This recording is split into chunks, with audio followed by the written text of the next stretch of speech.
ಭಾರತದ ಸೂತ್ರವನ್ನೇ ಕಾಪಿ ಮಾಡ್ತಾ ಇದೆ ಪಾಪಿ ಪಾಕಿಸ್ತಾನ. ಅಂದರೆ ಸ್ವಂತ ಬುದ್ಧಿ ಇಲ್ಲ ಅನ್ನೋದು ಸ್ಪಷ್ಟವಾಗಿ ಗೊತ್ತಾಗ್ತಾ ಇದೆ.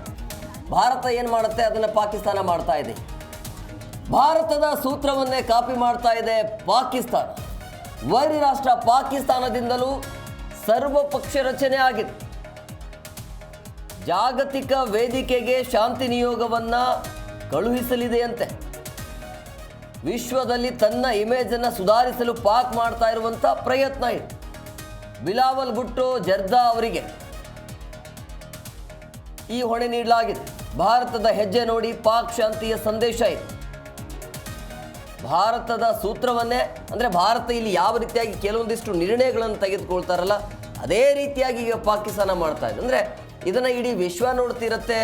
ನಮಗೇನು ಮಾಡ್ತಾರೆ, ನಾವು ಟ್ರೋಲ್ಗೆ ಈಡಾಗ್ತೀವಿ, ಜನ ಏನು ಮಾತನಾಡ್ತಾರೆ ಅನ್ನೋದು ಅಷ್ಟು ಗೊತ್ತಾಗೋದಿಲ್ವಾ ಅಂತೇಳಿ. ಪ್ರಧಾನಿ ನರೇಂದ್ರ ಮೋದಿ ಅವರು ಕೂಡ ಈ ಆಪರೇಷನ್ ಸಿಂಧೂರ ಸದ್ಯಕ್ಕೆ ಅಲ್ಪ ವಿರಾಮ ಬಿದ್ದಾದ ನಂತರ ಸೇನೆಯೊಂದಿಗೆ ಮಾತುಕತೆಯನ್ನು ನಡೆಸ್ತಾರೆ.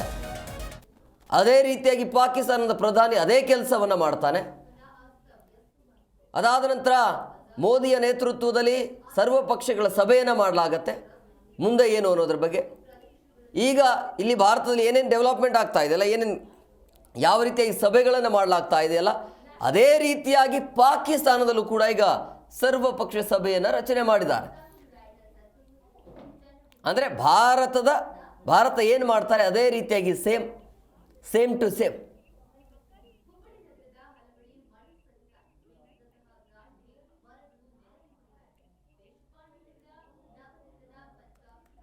ಅಂದರೆ ಇವರ ಪ್ಲಾನಿಂಗೇ ಇರೋದಿಲ್ವಾ?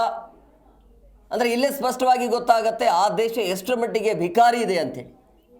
ಏನು ಯೋಚನೆ ಇಲ್ಲದೆ ಇರುವಂಥ ದೇಶಗಳು ಸುಖ ಸುಮ್ಮನೆ ಸ್ಟೇಟ್ಮೆಂಟನ್ನು ಕೊಡೋದಿದೆಯಲ್ಲ. ಬಟ್ ಭಾರತ ಏನು ಮಾಡ್ತದೆ, same to same but different ಅಷ್ಟೇ. ಈಗ ಪಾಕಿಸ್ತಾನದಲ್ಲಿ ಒಂದು ಸರ್ವಪಕ್ಷೀಯ ಸಭೆ ಮಾಡಿ ಮುಂದೆ ಏನೇನು ಮಾಡಬೇಕು ಅನ್ನೋದ್ರ ಬಗ್ಗೆ, ಅಂದರೆ ಶಾಂತಿಯ ಒಂದು ಪಾಕ್ ಶಾಂತಿಯ ಸಂದೇಶವನ್ನು ರವಾನೆ ಮಾಡಬೇಕು ಅಂಥೇಳಿ, ಜೊತೆಗೆ ವಿಶ್ವದಲ್ಲಿ ತನ್ನ ಇಮೇಜನ್ನು ಸುಧಾರಿಸಲು ಪಾಕಿಸ್ತಾನ ಮಾಡ್ತಾ ಇದೆ ಅಂತೆ ಪ್ರಯತ್ನವನ್ನು.